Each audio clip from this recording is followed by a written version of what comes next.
4 વર્ષ હવે વાત એક એવા નેતૃત્વની કે જેણે છેલ્લા 4 વર્ષમાં રાજ્યમાં વિકાસનો એક નવો અધ્યાય લખ્યો, સામાન્યથી શરૂ કરીને શિખરો સુધીની સફર ખેડી, પરંતુ પોતાના સરળ અને સૌમ્ય સ્વભાવથી સૌનું દિલ જીત્યું. વાત દાદા એટલે કે ગુજરાતના મુખ્યમંત્રી ભૂપેન્દ્ર પટેલની છે, જેમને પોતાના સફળ શાસનને 4 વર્ષ પૂર્ણ કર્યા છે. ત્યારે જુઓ દાદા પર આ ખાસ અહેવાલ.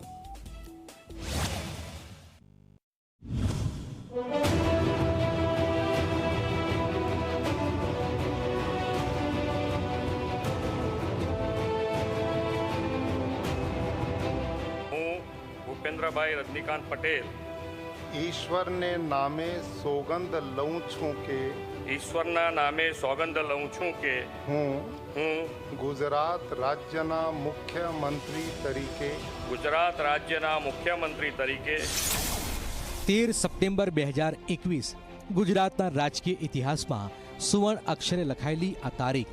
આ દિવસે અમદાવાદના ગાટોડિયાથી ધારાસભ્ય ભૂપેન્દ્ર પટેલે ગુજરાતના 17મા મુખ્યમંત્રી તરીકે શપથ લીધા.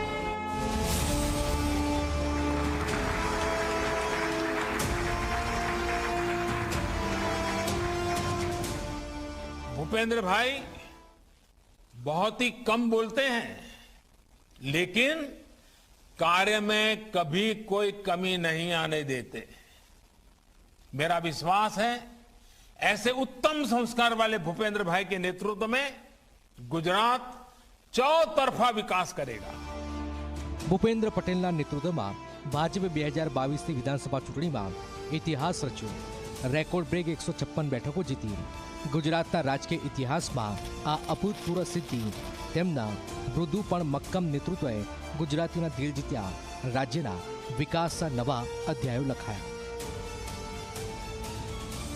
ગુજરાતના લોકલાડીના મુખ્યમંત્રી ભૂપેન્દ્રભાઈ પટેલે એક કમાલ કરી દીધી છે કે ભૂતકાળમાં મેં ન જોયો હોય એવડો મોટો જનસાગર આજ મારી સામે ઉમટી રહ્યો છે. 15 જુલાઈ 1962 અમદાવાદમાં જન્મેલા ભૂપેન્દ્રભાઈ પટેલે વલસાડની આવાબાઈ પ્રાથમિક શાળામાંથી શિક્ષણની શરૂઆત કરી. 1982માં અમદાવાદની ગવર્મેન્ટ પોલિટેકનિક કોલેજમાંથી સિવિલ એન્જિનિયરિંગની ડિગ્રી મેળવી. 1987માં ભાજપમાં જોડાયા અને બસ પછી ક્યારેય પાછું વળીને જોયું નહીં.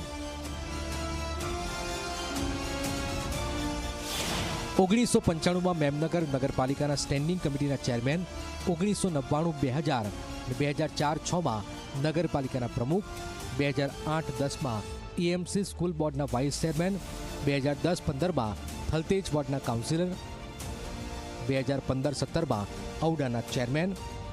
ભૂપેન્દ્રભાઈની સફર એક સામાન્ય કાર્યકરથી રાજ્યના શિખર સુધીની છે. 2017માં ગાટોડિયા બેઠકથી ધારાસભ્ય બન્યા અને 2021માં ગુજરાતના મુખ્યમંત્રી. ભૂપેન્દ્ર પટેલના 4 વર્ષના શાસનમાં ગુજરાતે વિકાસની નવી ઊંચાઈઓ સર કરી છે.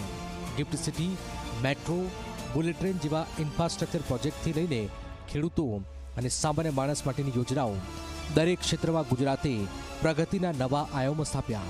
તેમનો સૌમ્ય સ્વભાવ અને સરળ અભિગમ ગુજરાતીઓના દિલમાં દાદાનું સ્થાન અપાવ્યું. I don't ever slow up, no I don't take shit. I got no love for the fakeness. If you wanna play tough and wanna hate this, I'll always show up. I don't ever slow up, no I don't take shit. I got no love for the fakeness. If you wanna play tough and wanna hate this, I'll always show up and make a statement. I don't ever slow up, no I don't take shit. I got no love for the fakeness. If you wanna play tough and wanna hate this, I'll always show up and make a statement. Everything I do so instinctive and so passionate. Every word I move so descriptive like an adjective. I got a vendetta against people who patented being negative when you should be getting after it. I got facts over tracks, this and that.